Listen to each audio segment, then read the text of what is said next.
Kami dari kelompok PKHA 20 akan mempresentasikan hasil infografis kami mengenai gangguan abiotik antropocentrik di Taman Nasional Bromo Tengger.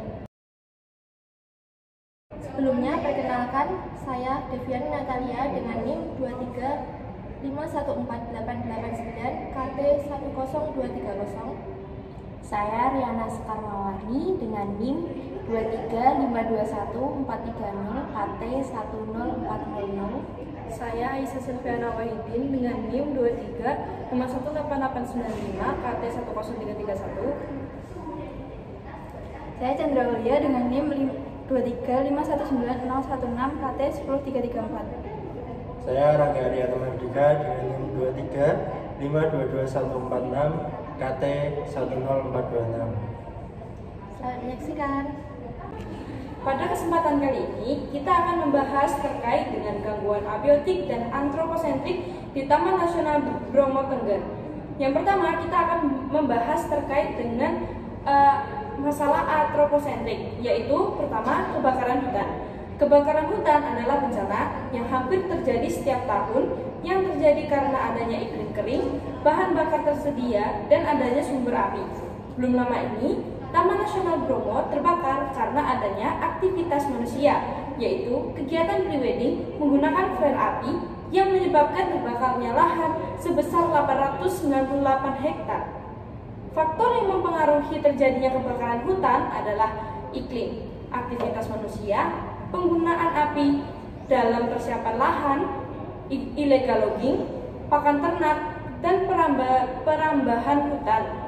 Pengendalian yang dilakukan adalah rehabilitasi oleh KLHK secara fisik, ekonomi, sosial, dan manajemen, lalu dilakukan public education atau sosialisasi kepada masyarakat.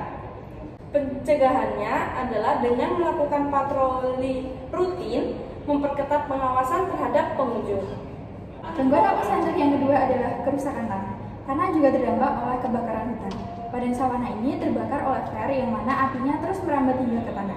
Tingkat gangguan tanah akibat kebakaran sangat bergantung pada intensitas kebakaran, durasi, frekuensi kebakaran, bahan bakar, dan juga karakteristik tanah. Hal ini menyebabkan adanya penurunan kualitas tanah, rusaknya ketahanan air tanah, hilangnya unsur kimia seperti fosfor, nitrogen, dan magnesium akibat oksidasi. Nah, untuk cara pengendaliannya itu ada rehabilitasi dari segala aspek yang merusak ekosistem, dan pencegahannya adalah melakukan patroli rutin, memperketat pengawasan terhadap pengunjung. Gangguan selanjutnya adalah gangguan abiotik. Yang pertama ada perubahan iklim. Perubahan iklim menyebabkan suhu bumi meningkat. Hal ini menyebabkan salju di kawasan Bromo Tengger Semeru mencair. Mencairnya salju menyebabkan air mengalir ke sungai-sungai di kawasan tersebut. Peningkatan volume aliran air ini dapat menyebabkan banjir dan erosi. Adapun cara pengendalian yang dapat dilakukan adalah dengan mitigasi, yaitu upaya yang dilakukan untuk mengurangi emisi gas rumah kaca sehingga dapat memperlambat laju perubahan iklim. Kemudian ada adaptasi, yaitu upaya yang dilakukan untuk menyesuaikan diri dengan dampak perubahan iklim yang telah terjadi. Yang terakhir ada pencegahan, yaitu mengurangi penggunaan energi, mengurangi konsumsi bahan bakar fosil, dan melakukan konservasi alam. Lalu untuk gangguan abiotik yang selanjutnya adalah kekeringan. Kekeringan juga merupakan salah satu gangguan abiotik yang dapat terjadi di kawasan Bromo Tengger.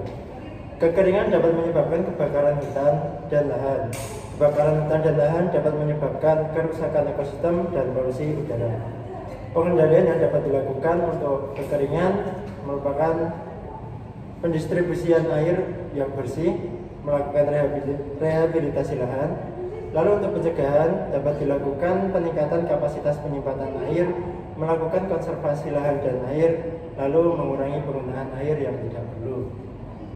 Sekian presentasi dari kelompok kami. Banyak kekurangannya kami mohon maaf. Terima kasih.